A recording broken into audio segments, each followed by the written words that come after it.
Hello, I'm Jim Russell, a scientific advisor to the Positive Pack Leader who organized this conference. Welcome to day 3 of SPARCS 2013. I hope you've enjoyed it as much as I have. Thanks for so many of you for hanging in here. It's been kind of long, and I know there's many people still online. We'll have our third and final panel discussion here. My feeling is that it's just been good every day and better from one to the next. I've had a ball. It's been very enlightening and very stimulating. I'd like to echo the words of several of our earlier speakers that it's been very stimulating to have kind of this cross-fertilization of ethology and psychology, comparative psychology.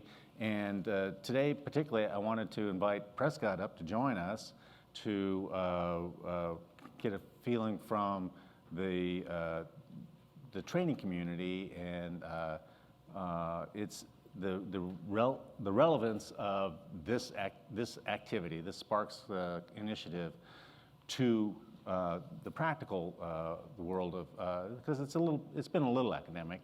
So SPARCS stands for the Society for the Promotion of Applied Canine Research Studies, and as interesting and important as it is for us to do all the basic research, ultimately we want to impact how we live with our dogs and how dogs fare under our influence. They're all influenced by us, whether they're strays or ferals or in shelter or in our lives. So that's why I invited Prescott to come and give us a perspective on the application side of this. So I should introduce everybody. I think you probably, those of you who've been with us know them all, but Dr. Michael Fox, Prescott Breeden, Dr. Clive Wynne, Dr. Monique Udell, Dr. Alexandra Horowitz, who I haven't met until just briefly last night, Dr. Kathryn Lord, and Dr. Ray Coppinger. So,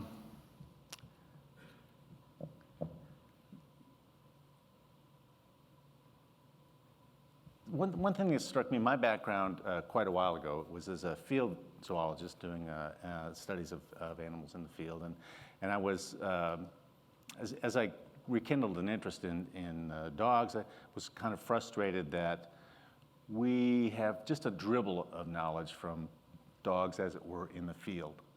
And a thing that was kind of interesting to me today and kind of gelled was when Dr. Brian Hare joined us online, was kind of getting the insight that is clear to a number of the panelists, obviously, from their work, that for not all, but a meaningful proportion of the dog population, we do have access to them in their natural habitat. That habitat is the home.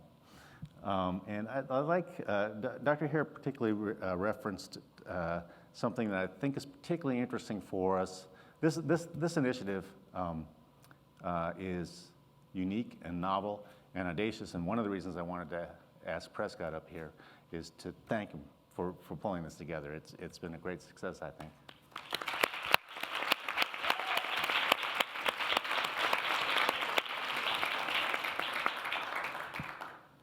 I think another thing is that we're experiencing this in all aspects of our lives. We're kind of in a new age of, it's sometimes called the abcentric world. The internet's allowed communication every which way. We don't have choke points and control points so much anymore. And what we call the social media, it enables a lot of things that, it's just a transformation that I think we're in the middle of, and we don't really know where it's going to come out. But one of the things that Dr. Hare referred to was, and I think it's particularly appropriate in relation to dogs as pets being one of the natural populations of dogs, is the citizen scientist. And he indicated that you've been doing something along those lines as well. Can you tell us a little bit about that? Well, actually, we're not doing. Oh, we just finished doing the program. But we did a little citizen science initiative, which was largely the idea of Julie Hecht, my lab manager, who I referenced earlier today, where we collected, we requested from anybody video basically of themselves playing with their dogs, or of somebody else playing with a dog. And our interest there is, I've always been interested in play behavior. I studied dog-dog play for my dissertation, and afterward, I've been interested in looking at the elements of dog-human play and what prompts us to feel like the behavior is working. And now we're continuing to do some more play. I've returned to a little bit of play, and the first step of it was to try to just get a better broad-based ethological understanding of the elements of dog-human play, which are actually a little bit different than dog-dog play. And so for that, we wanted to have a really large sample of examples of dog-human play, and I didn't want to impose on the study the idea of there being kinds of play that were important, prioritizing, saying there were fetch or there's rough and tumble or the types of things that I might extrapolate from dog-dog play. I just wanted to see how people defined play with their dogs. And so it was an open-ended call for a certain length video, which had certain components in it, which expressed to the person that they were playing with their dog, and then we're coding that information.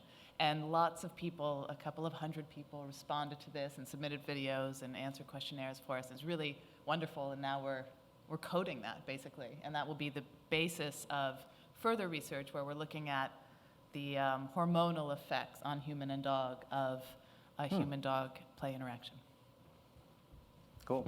So you're finding it successful and interesting approach?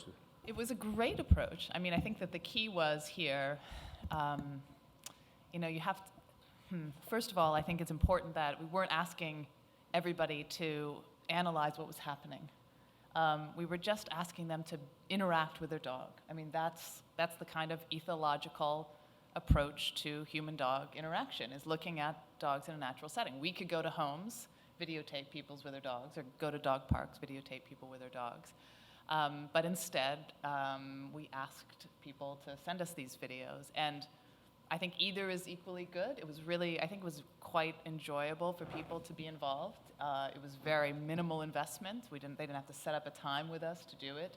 So it was convenient, and we have a lovely wall of contributors, of people who were involved, and I feel very pleased and proud that people want to do that. And I also love the diversity of play. I mean, I can't say too much of it yet because we haven't coded, but it's not just these strict categories. And I don't think I would have seen that had we had to go out and try to gather examples of play. People would try to play the way they're supposed to play, something like that. So it's a really great idea for certain kinds of research, I think, because people are so willing to participate, which is one of the great pleasures of dealing with pet dog populations.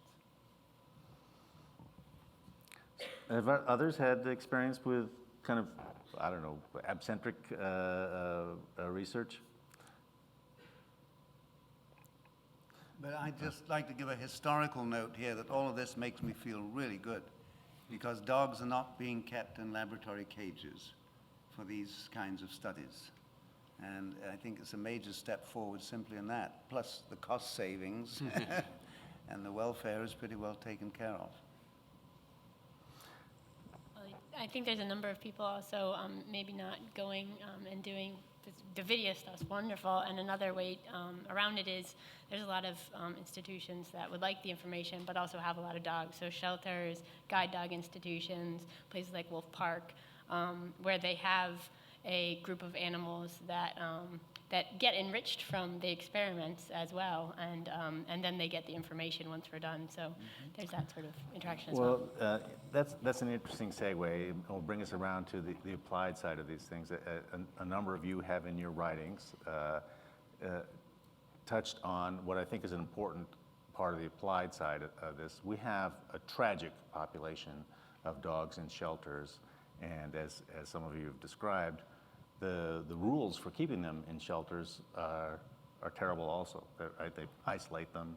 They have very little interaction with each other or with people. What can we learn and from what we're learning about dog cognition and socialization to obviously dogs in shelters are typically on programs that are public support. They're dealt with as a problem. And so it would be impractical to come up with expensive and elaborate solutions. Can we learn things from the research you all have been doing that will allow us to make practical recommendations to shelters to make lives both more humane while they're there, but I think a very important outcome would be to make dogs more successfully adoptable. I think there's a great, if it were people, you would call it recidivism, a great deal of return of dogs to shelters because they come out of them kind of nuts. Thoughts? Yeah, I think there are a lot of different ways that you could answer those questions, and I think they're all really important. And one angle definitely is to do more applied research on those specific questions. But I also think a lot of the research that maybe doesn't seem as directly related to the individual questions, but just sort of draw some awareness to the fact that a lot of these behaviors are malleable and they are influenced by environment or by socialization or by experience with people. And sometimes just these small minor changes that don't necessarily cost a lot more money or create a huge time investment can make a difference, can influence people's attitudes and influence the way that people in the shelters or those individuals maybe going to select a dog or working with the dogs do interact with the dogs or do think about these things. And I think by and large in the shelters that I've worked in, the people that work there truly care about these animals and want to do well by them. And so the more they have the opportunity to see this work being done or the experiences that they have and they learn this information about what benefits dogs, they do try to apply it.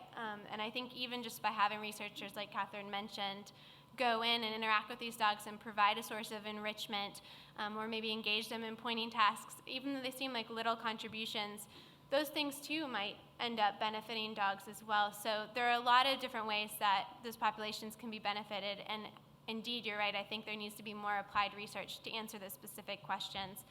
But I think every little component can potentially contribute to a better outcome and a better awareness of what dogs need in general. Yeah, I want to expand on that. There's been a lot of themes that have come up in these presentations. How we alter our dog's cognition, how dogs have evolved to live in a anthropogenic world. The importance of understanding how our dogs, their world is at the side of people now. For the pet dogs, not talking about. Obviously, we've talked a great deal about the interest in looking at village dogs and the billion dogs in the world now. But what Monique was talking about taking part, volunteering, going into a shelter and giving a dog the opportunity to have its world adjusted by your presence, bettered by your presence. It transfers into the home as well. I find in private work that, oftentimes when we have a problem, that the solution is predominantly to get owners to start playing with their dogs.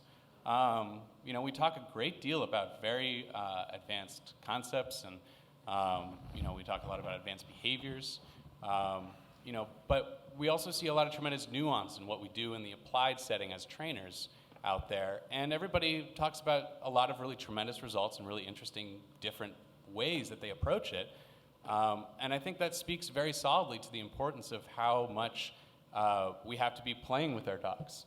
It doesn't have to be defined necessarily by, this is play and that is not play per se. It's very interesting for us to understand some of the theories behind these, so when we talk with owners and they feel that the world's a bit black and white, and we're trying to get them to maybe slide over and say, if we can present them with more perspectives, we can present them the grayscale and say, try this, this is, it's okay to do this, it's okay to do that. You're interacting with your dog, be positive with your dog. I think there's just a tremendous amount we can do as an industry, as a society, as a dog society, just by, interacting with dogs more, volunteering more, and just realizing how important it is for us to, play and be social with our dogs. This reminds me of, I'm sorry, go ahead, Clive. Well, I wanted to say that, yeah, the applied concerns have to be absolutely front and center because the stakes are very, very significant for ourselves and for our dogs. Every year, millions of people are bitten by dogs and go to the emergency room. And every year, millions of dogs, healthy dogs, are euthanized. So on both sides of the balance, the applied questions must not be an afterthought. They have to be crux questions because the stakes are very substantial for both partners in the human-dog relationship. In my lab, I briefly mentioned the studies that we started doing at the shelter where we were interested to see what was wrong with these shelter dogs and was it remediable. And it was interesting to see that in that particular task, it was very, very simple to remediate those dogs' failure to pay attention to what people were doing. And since those days, we've continued. We always have several projects going on at our local shelter. And in particular, my student, Sasha Protopopova, has done a number of really quite large studies. One of them, she was looking at what's become quite a widespread practice of training dogs at the shelter to do something nice, like sit or whatever. And she actually found that in a study where the shelter personnel were blind to what was being done to the dogs, training the dogs didn't help. So at least in that particular study, it did not seem that the training of the dogs was all that useful, and that in cases where it does look like it's working, it may well be because of the involvement of the shelter personnel who are being given a greater investment of the dogs by being involved in training them. But then Sasha also moved on and looked at whether there was anything that the dogs do spontaneously that actually affects their chances of being adopted. And maybe next time I'll bring along some of the results from that, because it does turn out that there are things that dogs do that spoil their chances of getting adopted. And then there are things that dogs do that can really help them to get out of there. So yeah, I think the applied concerns should be front and center.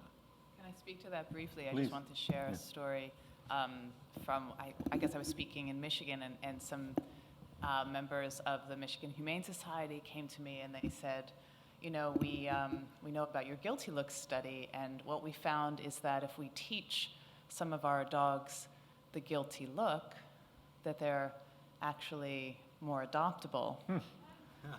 And in fact, they just stepwise teach the dogs to create this look. And it's exactly because, and I thought that was, a little bit subversive and also very clever, because what they're looking at is the behavior that causes people to feel these overweening, sometimes inappropriate, sometimes incorrect, but also like attachment kind of attributions and feelings towards the dogs. And so they did this, the dog learns to display this behavior. When a person approaches, the person who's looking to adopt a dog feels like this dog is already responsive to them. And later on, if the person is interacting with the shelter, they'll debrief them and say, listen, we don't know if your dog feels guilt, but we know because we trained this behavior, and it doesn't seem to reduce the person's, interest in the dog. The dog is responsive to them, and that's the interesting thing. And so they used this research in a really clever way, I think, and part of what we could do is be focusing on adoptability or enrichment and these specific questions, as you do, those who work in shelters, but also your creative application of research like that is vital, if our research is out there. And sort of to follow up, I think that's a great example, as well as why events like this are really important, so that not only you can hear from us, but also that we can hear from you and how you've either applied these things or your own observations or experiences that we might apply in our research to address the problems and the questions that are out there. And so I think that's a great example, because not only did someone use Alexandra's research, but now other shelters know about that application. And I think this kind of conversation is really what's going to push things forward. Well, on that note, we're having a delightful conversation up here, but we should turn to the audience. Question, please? I grew up in Sweden and first got into dogs there. Sweden does not have puppy mills. The great majority of Swedish dogs are intact. Pet dogs and show dogs and whatever you have. There's a cultural difference.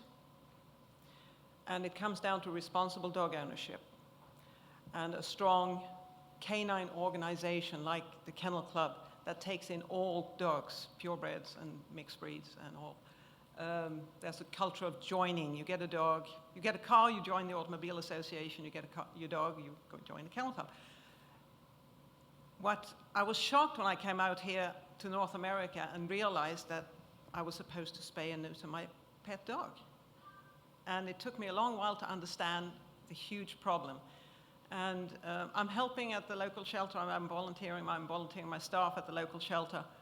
I'm spitting in the wind, to quote the speaker from yesterday. What we need to do is educate the general public, have enough science so we can put pressure on the politicians to change the laws, to outlaw the puppy mills, irresponsible breeding, put this under regulation, just like we need to regulate dog training as a profession, just like veterinarians are regulated. Dog trainers need to be regulated. Breeders need to be regulated. All this need to be regulated. We need enough science, and I challenge you to find a way to do that so that we can change the culture, change the general public's perception of this. And this is where cognition is so important, because we understand that everybody understands that these are sentient beings that have the same kind, similar, not same, but similar kinds of emotions and quality of life and all that minds that we have. How do we do that? So one remark, like every scientific paper you'll ever read, more research is needed. I appreciate your emphasizing that, and I think that's an important role of this initiative. And so for those of you out there in the online universe, please consider a membership in SPARCS to help us with that. But with that as background, can I turn this over to the panel? I think perhaps you have some thoughts on this, Michael. I have a lot of thoughts. Some of the bigger animal protection organizations actually opposed legislation to outlaw the puppy mills. Missouri is one of the main states producing these poor animals. And it's a very complicated story when you get into all the money and the politics. And it's very sad that dogs are continuing to be treated like commodities, especially the pure breeds and the popular mixed breeds that are being produced, like cockapoos and poolipoos and so on. But I think this is where the new organization like this can take the important step of educating and informing the public. Go to the animal shelters and see the animals there for adoption. Don't buy a pup in a poke online that you've never seen. There are breed rescue organizations if you want a purebred dog with foster networks, and you can find one online there with all kinds of good records and history and so on. So there are many alternatives. And when I was involved fighting factory farming back in the 1980s, I realized after a while, when one Texas congressman said, when we got a lot of publicity, this fellow Fox is being funded by a communist cell to overthrow the American government, to destroy our industry, our agriculture. I realized then that you can only fight mammon so far. You've got to look for alternatives. And the big alternative that I leapt into was humane, sustainable agriculture, humane farming, getting involved with the national organic standards for livestock, which included humane standards. Then fighting genetic engineering biotechnology. Again, that's Mammon, Monsanto, and so on. The alternative there is in the organic certified arena.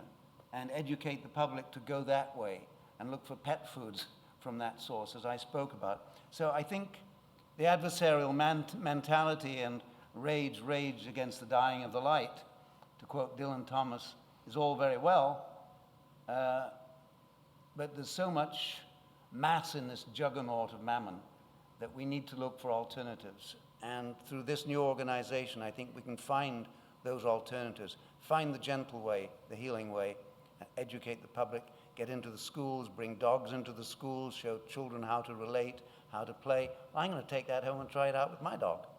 I think there are many exciting, gentle possibilities. I think it's a great recommendation. Other thoughts?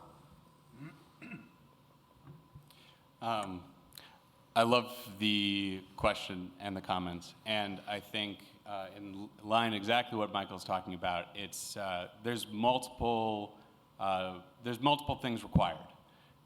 We have on one end, we have the need for more research.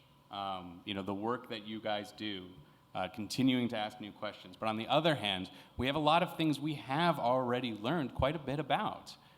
Doesn't mean that there's not more questions to be asked about them. But we know that kicking dogs is bad.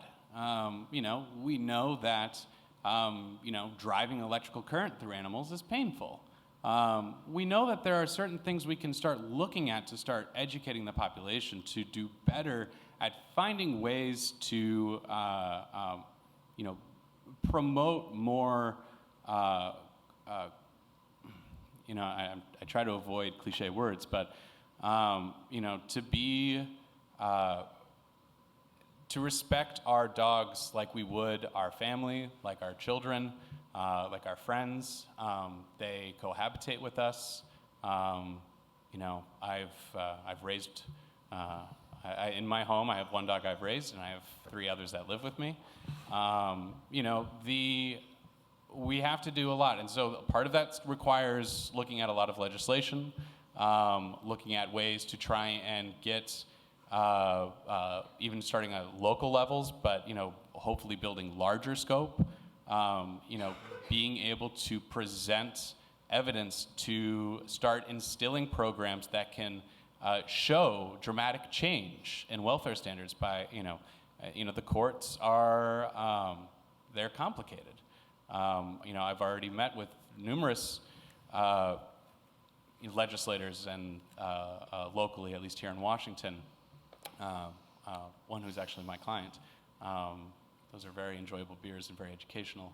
But it's complicated, and so there's a long way to go, but it's not an impossible road. But it has to start today because we're already behind in the game, in trying to bring the latest of what we do understand in promoting positive welfare with our dogs to maximize it. And that also requires bringing more resources to those who are trying to accomplish it. I mean, shelters, you see there's so many rundown shelters that, it's not that the people working there don't love dogs with every ounce of their soul, but, what do you do when all you have as a facility is, concrete on 3 sides and metal bars and cages the other way around? It's hard to continue to be progressive when there's things not only in the legal aspect of the dog world, but also in just the physical aspect of the dog world that are compromising those things to actually create progress. So obviously, an interesting area for us. I think it'll be a big challenge. It's promoting regulation has its own challenges.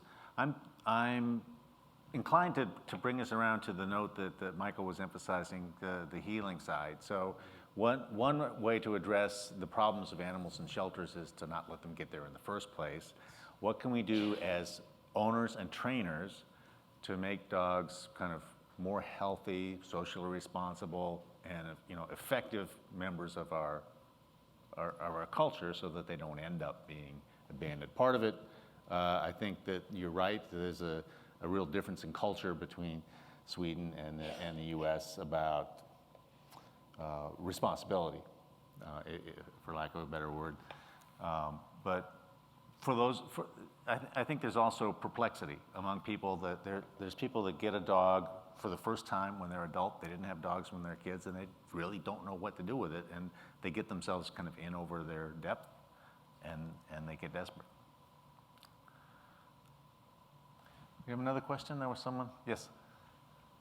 Hi. I wanted to talk about Chase, the border collie.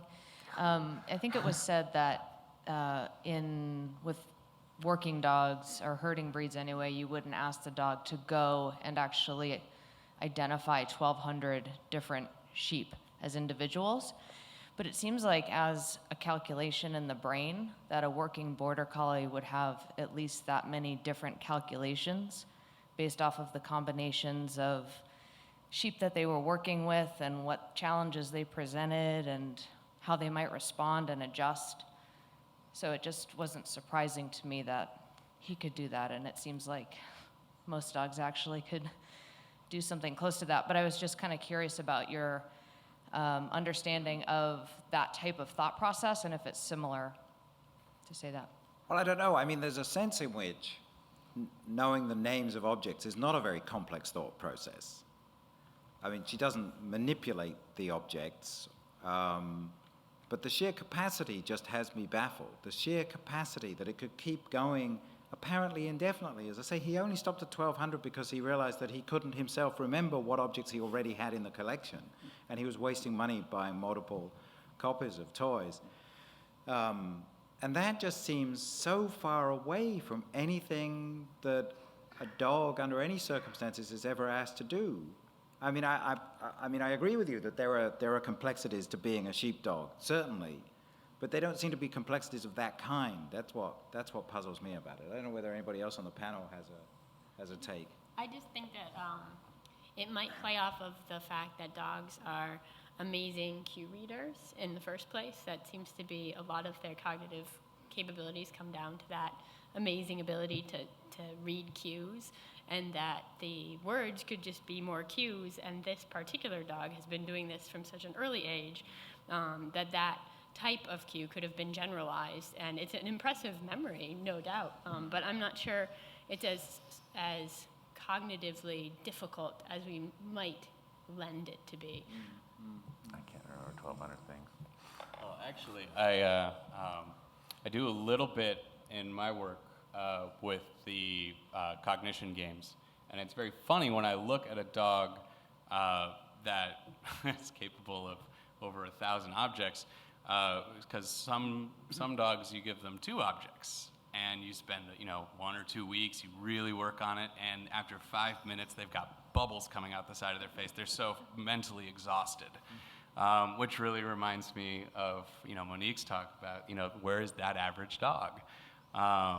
It's very, very interesting to kind of explore. I just as a takeaway perhaps from some of the cognition discussions today, try some of them out. Try and play some of these games with your dog, and see what their mental faculty's like. See how quickly they get tired, whether they turn into a potato or whether they learn 1,000 objects and they're the next border collie to look at. Comment? I'd be curious to know how long it would take a human to memorize 1,200 toys and go bring them back too. More than my lifetime, speaking personally. No, I think your point is very well taken. I'm trying to remember many years ago, I developed, I think it was called the Wisconsin General Testing Apparatus, which was used for primates to test choice discrimination abilities, different shapes and symbols. And I think I'm recalling correctly that we did demonstrate that dogs are capable of learning sets of things. So they can discriminate between different collections of similar objects. They have a very high ability to discriminate and learn incrementally that once they've acquired a certain set, they can move on rapidly, and it's an incremental phenomenon. And I think this is probably what this dog was able to do through a simple word association between the sound and the object, and then start building incrementally on that. So a bit like the do as I do training, learn the paradigm and then expand And it. then Ray, they got it. Yeah. thoughts? See, I don't know anything about cognition, but I do know something about border collies. One of the reasons the Scottish culture is so far behind the rest of the world is because of the border collie. You can never have a decent conversation with a Scotsman because you say, "Isn't it a nice day out here?" And he said, "Meg, get down. Get down here. I think it's going to, Meg, get down." And so on. The conversation goes on and on. Every Scottish barn has a room in the center where you lock up all your border collies when you're trying to work. If you actually go in, and it was something that Michael was saying yesterday, he said that the reason animals play is because they get internally rewarded and they feel good when they carry out the particular motor pattern. And I extended that to say that, as a matter of fact, I thought that was true of livestock, chase behaviors and so forth. There's actually, when you look at the thing, that there's an endorphin or an opiate release, which causes pleasure. It's the same kind of pleasure. The only thing you can relate it to probably in human behavior is human sexual behavior. And I quite often, as an old man in a class and find a young couple holding hands, I would go and say, "Why are you holding hands?" And they say, "Well, because we're in love." I say, "I know you're in love, but why are you holding hands?" And they work it around, and with an undergraduate, you finally get them to get down to the point where they say, "Because it feels good." And then you turn off the lights, and they immediately go to sucking faces, which is one of the most bizarre behaviors that any animal organism ever did. And why do they do that? Is because it feels good. All right, and so the fact is that these are, when you go across and look at a Border Collie brain, you find, for example, in the old mid-brain stem, in certain areas, the brain and so on, just loaded with dopamine. Dopamine receptors, motivation for so on. So when you're dealing with a Border Collie, what you realize is that there's tremendous motivation there. The animal is always moving, always moving, always moving. Meg, get down. Whereas when you go and you look at the Anatolian Shepherd and you look at, certain areas of the brain, there's nothing there. There's no dopamine there. I raised a lot of them. And you take a ball and you throw the ball, and the dog falls over inside and pisses in the air. It doesn't have that biochemistry. It doesn't have the neurotransmitters. It doesn't. So when you're dealing with these animals and you're talking about cognitive ability, the fact is that there's no internal motivation to even be looking at that area of the world. Yeah, it's not that they couldn't learn it, it's just that there's no motivation to do it. Does that make sense? Yes, it did. Thank you, Ray, for your unique perspective. In giving some thought to this organization and where we'll go next, we need to start thinking about topics for a next conference. We've covered a lot of ground in this conference, but you've just touched on an area that I would personally find interesting, and I'd like to know how the audience feels about it and how our online audience feels about a further exploration of kind of different breed characteristics. What are the different cognitive abilities and behavioral inclinations of different breeds? Which breeds are just better disposed to what, and that kind of thing. Thoughts? Well. I have a thought, although I don't know if people are going to agree or disagree with this. But I think the first tendency is always to come to breed, and I think it's a good question, and a lot of us talk to that point here as well, and I think that's good. But I think that sometimes, even though people's first tendency is to talk about breed, there are other factors I think that are equally important in terms of whether a dog will do something or not. And I think one of the themes that several of us talked about is sometimes it's not even about whether certain breeds can do certain things or maybe even will do them better, but just maybe the way that they're developing or the types of experience maybe that a particular breed has, not because of breed tendencies, but because of the way people treat them during their, they think that a breed should act a certain way, and so that they raise them a certain way or expose them to certain things. And so I agree that breed is an interesting question, an important question, but it would be nice if that were the case to also contemplate other factors that might be influencing or interacting with that idea of breed that might not be that traditional. Some breeds do it, some breeds don't. Does well. Yeah, that'd be interesting. Great. Can I'd like to reinforce that and say, first of all, I don't think you know when we're out there and we talk about breeds and somebody says, I have this, I have that, and so forth. If it's a breed that's been developed for the pet class dog market, then most of the things that traditionally or historically made it a breed are selected out of it, because as a matter of fact, most of those things are a pain in the neck in the house. If you ever had border collies, good field trial border collies in the house, they'd drive you nuts. And they're a terrible dog as a pet for the most part, unless you just actually breed that eye stock behavior out of them. I had a veterinarian call me one time and say, I've got a dog here with an obsessive compulsive disorder. And I said, oh, whoa, how are you treating it for it? And he was treating it with some kind of tranquilizer or something, and is it working? No. And so I said, well, what does the dog do? He says, the dog will go and stare at a ball in the corner. And I said, is it a border collie? And he said, well, yes, it is, you know. And I said, well, I didn't say this. I didn't say, well, you stupid. You know, it took us 200 years to breed that behavior into the dog, and you're trying to cure it with tranquilizers. And I think that's kind of what Monique is saying, is that, you know, if you're going to have the subject of breed, are we going to talk about working breeds? And if we start talking about working breeds, most of you won't know what we're talking about. And breed is a difficult topic to get at, actually. There's not very much work going on breed. I mean, if you want to make meaningful breed comparisons, you'd like to have animals that were actually reared under as identical as possible conditions, which would get you towards rearing animals and caging them, which we don't really, doesn't appeal. As Michael said, it's questionable ethically.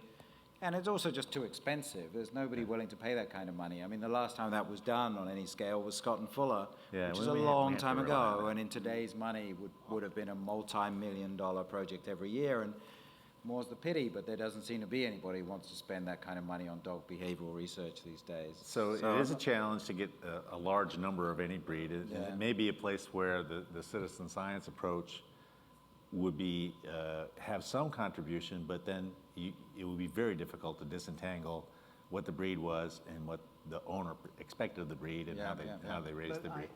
I do think it would be very helpful for this new organization to get the message out to dog trainers, educators, counselors in the community to identify some of the behavioral problems or misfits of various breeds, to start developing a good information base so you can click on Sheltie, what are the most common discipline issues, learning issues, behavioral issues for that particular breed, and then we can start looking at the breed differences to facilitate their adaptability.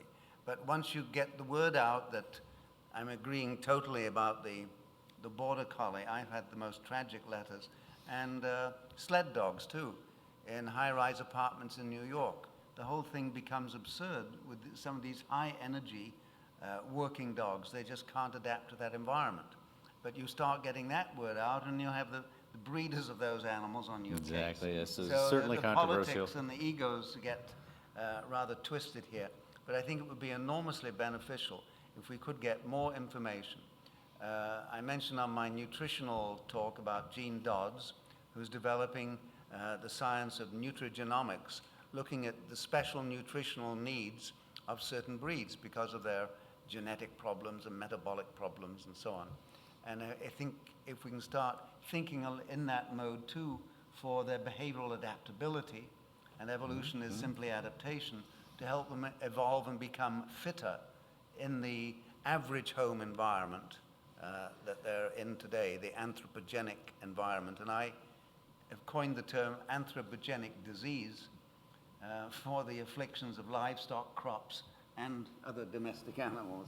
So anthropogenic goes a long way because the buck stops with us. So I think we've touched on something that will be of some interest to explore. We're having a ball up here, but I want to field another question from the Hi, audience. this question is specifically for Dr. Fox. You mentioned earlier that in one of your earlier writings you recommended, or you wrote about, maybe disciplining a dog by holding the scruff. I don't remember the specific words that you used, so forgive me for that. But if you could please elaborate on that, and if you still do believe that that is the case. I think that depends very much on the ethological competence of the individual and the dog with whom you're dealing with that.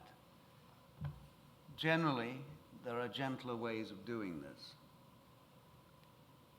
Simply a direct stare and a growling voice will suffice. My wife, I wish she were here, she would give you the particular yell that she developed managing 30 dogs in her compound. And that voice, every dog would flatten immediately like that. Sometimes just a shock sound will suffice to stop an undesired behavior. There are many ways of disciplining or inhibiting.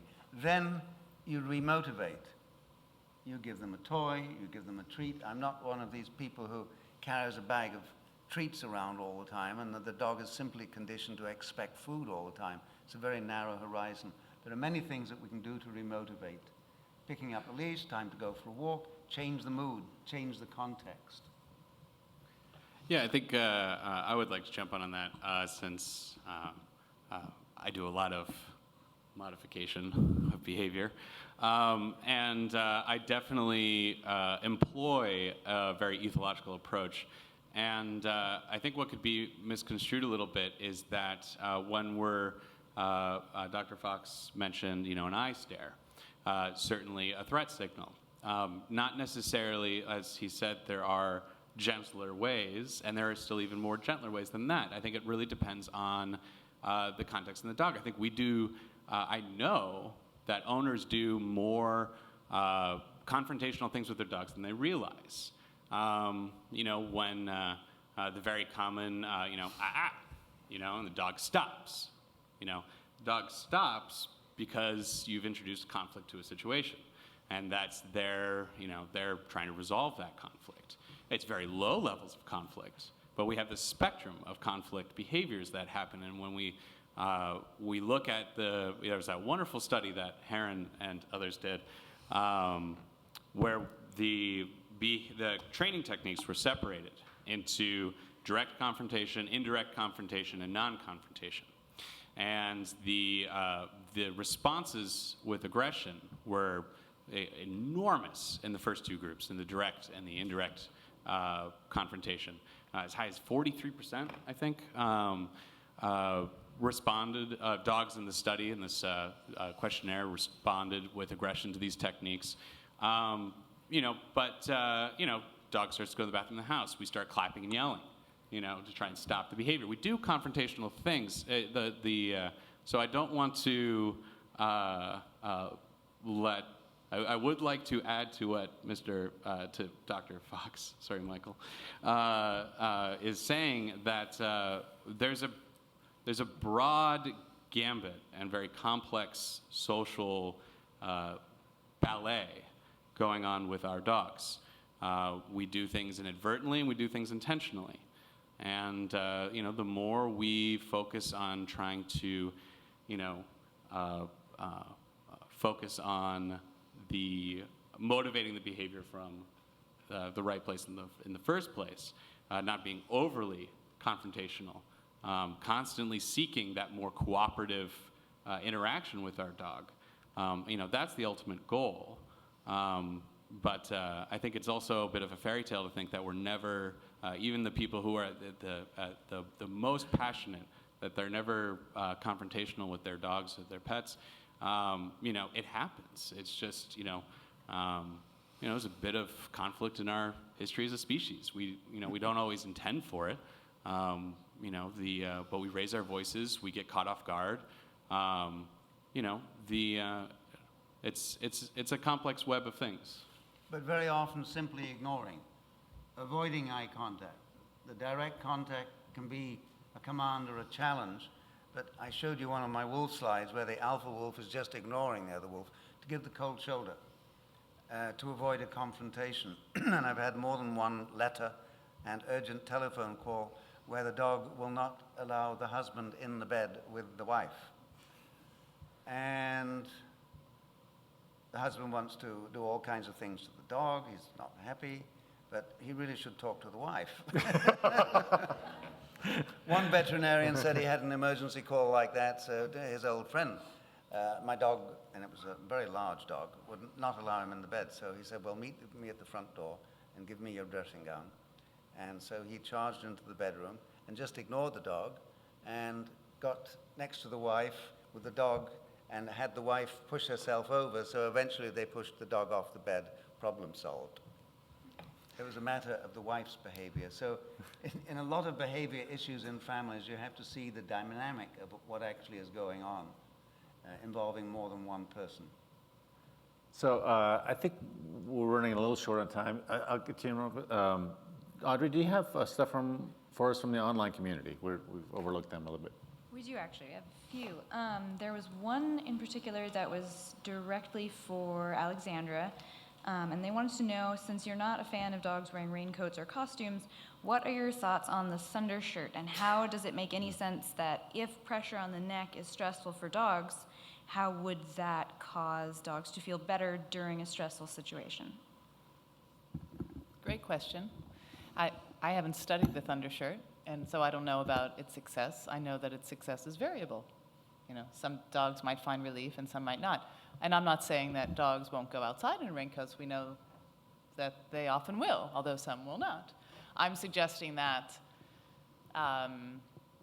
our decision that the dog must experience the situation the way we do is wrong. And so if that feeling of pressure on the back relieves one stress, say, of thunder, and replaces it with another, which is a much subtler stress, say, of this remnant feeling that somebody more dominant is around you, well, that might actually be an improvement for the dog. So that seems one hypothesis. But I don't think I can go further than a hypothesis on that.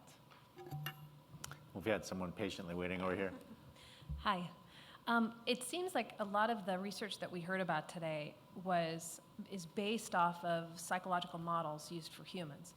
And I'm interested in, perhaps you can share a little bit about some of the other aspects of research being done about sort of evaluating behavior from the aspects that we are not necessarily as familiar with. So because we don't have an olfactory sense in any way that we can relate to, perhaps research is not as readily done on something that we can't measure as easily as sort of the more the clearer things that we can relate to, like eye contact and movement cues. So I'm wondering if you all would share a little bit about what's out there now about evaluating some of those other more difficult aspects of dog and canine behavior that we don't understand as well, maybe. Well, I mean, there's not a lot of study on olfaction in dog, at least in terms of their cognitive evaluation or experience of it. I don't think there is a lot. And that's because we're visual creatures, and so we see dogs can see us, and they have eyes, and they have dichromatic vision, and pretty decent eyesight, so we're focused on that, you know, when they look us in the eyes. And because, as you say, a lot of the research, at least as vis-a-vis cognition, comes from a comparative psychological perspective, that's visual. Well, who are we studying? Other non-human primates. They're visual. So I think it's early in investigation of olfactory experience. And for many comparative psychologists, it might not be of interest, except for as determining whether you've controlled all the variables in your experiment. Because, in fact, they are interested in a strict comparison across species. So I mean, maybe that will change a little bit. I know that some people in Clive's group are looking at olfaction, are interested in olfaction. Certainly, all sorts of people who are training working dogs are interested in olfaction. But from this very specific, narrow, comparative psychological perspective, I don't think there has been a lot of research yet. Go ahead, please. Yeah, that's right. Nathan Hall in my lab has been studying dog olfaction, and the results have been really rather surprising in that with a simple task that Nathan and I can tell the difference between two smells, it isn't as easy as we expected it to be to find dogs that would discriminate those two smells.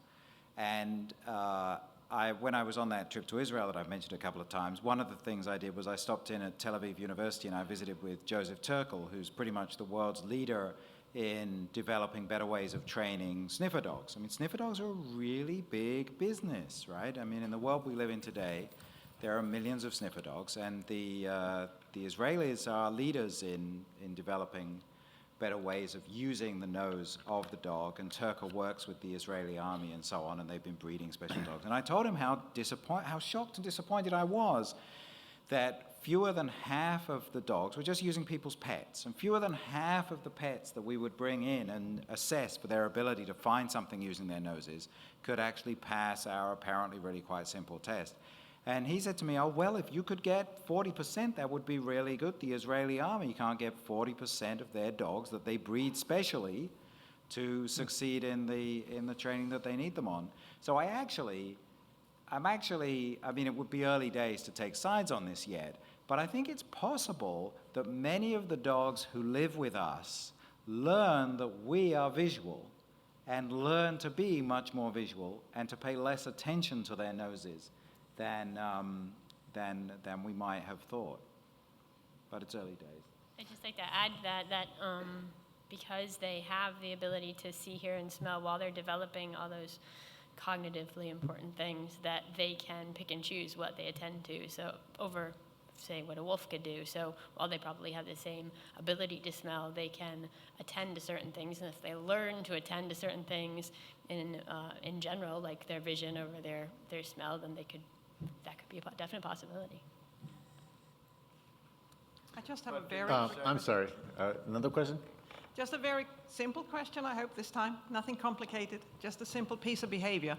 Male dog urinating on another dog or person. I haven't been able to find any science on that or any... Why? I simply... We missed the question. Why do male dogs sometimes urinate on other dogs or people? Michael? I call it marking over. And that's one of the things that they do. You've got to look out. But frequently in our very social dog park in Washington, D.C., where occasionally we'd see Henry Kissinger and Ted Kennedy, you have to be very careful standing there and chatting to somebody because a dog might leg raise against you. And I think that's a different kind of marking. I think they're just using you as a vertical object. So just one little comment on the olfactory question, and I think it's a much better question than the panel realizes, because there's several people here. We won't mention any names, but her initials are Kathryn. That said that when you look at social development, and you look at social development and wolves, and it's all done, you look at critical period, and with wolves and probably some dogs, it's mostly done with olfactory cues. Yes, they're learning about their environment, but they're learning through their environment with their nose. And I was talking to Monique last night because she's with an agricultural group, and we were thinking of livestock, how do you raise a dog to become a livestock guarding dog? And so the question is, when do you get them into the sheep pens? You know, how young does it have to be? And I always said, you know, it had to be at 4 weeks.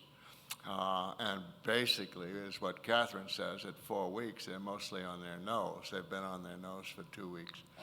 And so Monique asked me, well, if you can't get the dog into the sheep pen, how do you raise a livestock guarding dog? And I said, that's an interesting question. First of all, I'd have them born on a sheepskin, and I'd go in and I'd dump sheep urine on them, you know, from the time they're 2 or 3 weeks old, and to get them properly socialized. And the reason you're doing that is because olfaction is one of the major components of a dog's social behavior. And I would add to that, again, it's kind of learning sets in a different way. that it's a building on olfactory information, is then through associative learning, auditory stimuli or visual stimuli that are tied in with kinetic sense and olfactory sense, including that all-important vomeronasal organ. So they're not just necessarily in the real environment learning and remembering just through one sensory modality, but there are different modalities switching on and off at different times. Were you waiting for a question? I'm sorry. Yeah, actually, hi. I wanted to thank everybody for a wonderful and very informative weekend. I feel like we're kind of progressing with some dignity into the future, so thank you. This was texted in to me. Question is there a consensus among you that the use of what we commonly refer to as aversion training tools is or is not appropriate for use in teaching? And then a follow-up part of that is, for the non-career dog people to create a broader understanding of the, sorry, I'm going to read this verbatim, understanding of the or if there are risks involved in using them. So my inclination is that when this question starts, is there a consensus among you? The answer right there is no. But, but maybe. So I think that's a fairly controversial area. I would not be surprised if there was pretty good alignment, though. Ray, we'll start down at that end. I'm sorry, I'm having trouble hearing you. Oh, I think the question is about the appropriateness and utility of aversion-based training. And so this is devices such as shock collars and so on. I happen to know a lot about them. Clive does too. We consulted for a company here a while ago and so on that wanted to build a shock collar that you could actually sell in the drugstore along with other collars and so forth. Up to this point, the major use of shock collars in the dog world is not with your pet class dogs. It's with your hunting breeds and your and a lot of your working breeds, and there's been some great studies done on shock collars. You think electric shock, but as a matter of fact, if you look at the book that was written by Dan Tator a number of years ago, where he was arguing or consulting with many of the companies that put it out, and they were constantly dropping the shock level until the fact is it was just a buzz. You could put your finger on it, and it's just a buzz. And they used it that I once, with Eric Klinghammer, went and talked with Tatora, and he demonstrated what you're doing. And what he was using it for was to speed up the reaction of a dog. You'd tell the dog to sit, and then you'd hit him with the buzz, and when he sat, you let it off. So it wasn't stopping him from doing something. It was giving them the buzz, which you might call uncomfortable, but anyway, to speed up the performance. And so I don't think you can just go out there and say aversive conditioning, shock collars, is bad or good or useful or whatever else unless you, one, define what the shock is. You know, I've seen it abused many, many times in many places, of course. In the hands of somebody who's an amateur, it's a terrible tool, but so aren't treats. A terrible tool in the hands of an amateur and spoiling dog somehow. So again, I think at this stage of the game, as the pet dog world just plays with the idea that you can use aversive conditioning, whereas in the working dog world, it's very common, and I think most of the time it's pretty properly used. So I'm just going to bet at this point that we don't have consensus on this. That's a very interesting perspective, though. Actually, Jim, let me just jump in real quick. I want to magnify the distinction that Ray was trying to make, that there are differences when we're looking at working dog training and pet dog training. And that's not in that there are biological differences in how they sense things, but there is a history of training behind these breeds. I will not forget the German Shepherd I had not too long ago that came to me with both a prong collar and a shock collar wrapped around its neck. And they had everything turned up to maximum, and they were going happy-go-lucky trying to get the dog to stop chasing cars. It wasn't working, nor was it actually bothering the dog a whole lot. You know, there's quite individual differences in dogs, and so I think the question is more appropriate about what is the risk of these tools in the hands of people who don't know how to use them, and is there an appropriate risk for these tools to be available when there is such a mass misuse of these tools on a regular basis with non-professionals and even so-called professionals. It's a really complex issue, but I wanted just to jump in and magnify that. You know, Ray is not sitting in the background, strapping shock collars around dogs. You know, it's a complex issue, and a lot of it has to do with the skill and the heart of the person approaching the problem and the dog that we're actually dealing with. I would like to just chip in briefly there that I think the point has been made for the in-home dog, the shock collars are highly questionable. But there are the anti-bark collars, and barking is one of the real serious issues, especially in high-density communities. And the final solution there is debarking or devocalizing the dog, which is absolutely hideous. Dogs need their voices. But when you compare wolves and dogs, wolves so rarely bark, and some of our little dogs are constant, so what are we going to do? There are some bark collars that seem to be very effective. There's one that just gives a slight buzz whenever the dog barks. And I met a Great Dane years ago who had one. I put the collar on myself, and it's just a little zzz. And he learnt that if he barked like this, woo, woo, woo, when he had the collar on, he would not hear the buzz. When they took the collar off, he was free to bark. And dogs do need to bark appropriately. So I was not trying to cut things off because this is either uninteresting or non-controversial, but because I'm afraid we're out of time. Thank you, everybody. I think it's been a tremendously successful conference. It's been a ball to participate in. Thank you for all our panelists and for the people here that have joined us in the room here, and as well for everyone who's participated online. This we'll have to call here a close to SPARCS 2015. Thank you.